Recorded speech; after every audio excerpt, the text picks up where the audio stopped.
tivemos uma pequena interrupção, mas se a gente está trabalhando, né, com outros sistemas de direito, eles vão ter outras fontes históricas, ou seja, né, a sua história mesmo, a criação do seu ordenamento jurídico, do seu sistema jurídico, da sua família jurídica é baseado em outras fontes históricas. O nosso a gente pode ver claramente uma abordagem romana muito forte, afinal de contas, né, fazemos parte de uma civilização cuja herança romana é presente, e aí no direito sem sombra de dúvida, e também aspectos da Idade Média, né, a própria glosa da Idade Média que acontece, enfim, todo o processo de pensar o direito nessa Idade Média ainda nos serve como fontes históricas do direito. Como fontes materiais, aí a gente vai ter uma questão específica. As fontes materiais, segundo Nader, são aquelas constituídas pelos fatos sociais, pelos problemas que emergem na sociedade. Né? Então a gente vai ver questões ligadas à moral, à economia, à geografia, né? Ou seja, tudo aquilo que cerca a sociedade, ou seja, esses fatos sociais que necessitam algum cuidado por parte do direito. Então essas seriam as fontes materiais, tá? Dentro dessa classificação do Paulo Nader. A gente tem como fonte material da nossa na sociedade todas as autoridades, pessoas, grupos, situações que influenciam a criação do direito em determinada sociedade. Né? Corresponde àquilo que está intrínseco na elaboração de uma lei, ao valor que possui o fato social. Isso dá de acordo com a interpretação da sociedade para com o fato, seja com ela com o intuito de obrigar, proibir ou permitir. Ou seja, então esses valores que são atribuídos aos fatos sociais é que estariam aí dentro dessa classificação de fontes materiais.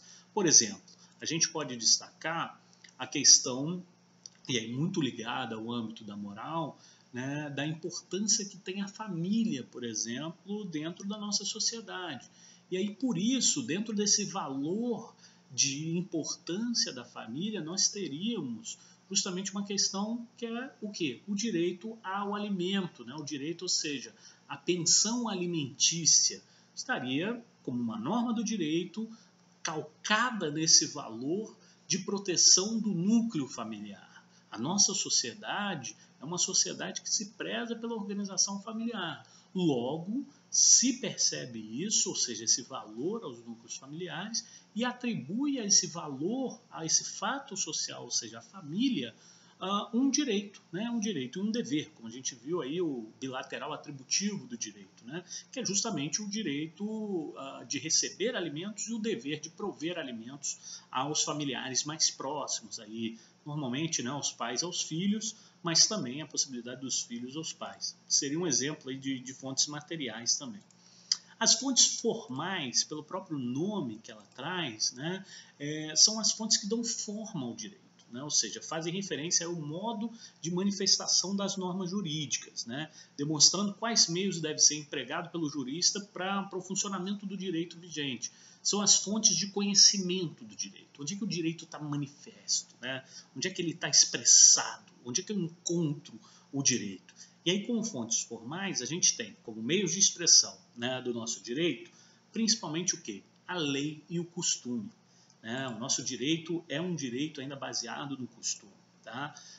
As normas jurídicas, então, elas são exteriorizadas, né? Elas são conhecidas. E como é que a gente conhece essas normas jurídicas? Lendo a lei, né? Analisando o costume. Tá? Mas, enfim, mais do que isso, né? As fontes formais, elas manifestam o direito e, por isso, têm o poder de criar o direito. Tá? A gente vê, mais uma vez, que depende muito do sistema jurídico adotado. Se aqui, na nossa família romano-germânica, o direito e o costume são as fontes formais por excelência, né, do direito da civil law, né, do direito romano-germânico, na common law, essas fontes formais estariam muito mais ligadas no âmbito da jurisprudência, né, ou seja, dos precedentes judiciais. Então, por isso, depende muito do sistema jurídico analisado, ou seja, da família jurídica analisada. Por último, queria destacar um pouquinho a definição, né, de fontes diretas e fontes indiretas. Dentro das fontes formais, a gente teria uma subclassificação segundo alguns autores, que classificam em fontes formais diretas e fontes formais indiretas. Tá? O que seriam fontes diretas do direito? Seriam essas fontes formais que criam a norma. Como eu disse, o exemplo, sistema romano-germânico, lei e costume. E o que seriam fontes indiretas do direito? Elas não criam a norma, porém elas fornecem aos juristas subsídios para o seu entendimento. Quais seriam aí exemplos de fontes formais indiretas? A doutrina, ou seja, o pensamento dos grandes autores do direito, a jurisprudência no nosso sistema jurídico, civil law, né, o romano-germânico, enfim. Então temos aí como exemplo essa doutrina e a jurisprudência. E no caso de outros sistemas jurídicos, pode ser a questão ligada ao costume, pode ser a própria lei, né, como um elemento aí de fonte indireta, depende muito da maneira como esse direito é expresso. Tá? E, mais uma vez, a maneira como esse direito é expresso depende muito da família, ou seja, da origem desse sistema de direito contemporâneo. Tá bom? Muito obrigado, gente, pela atenção. Espero que tenha contribuído um pouco para entender o que seriam aí fontes do direito. Tchau, tchau.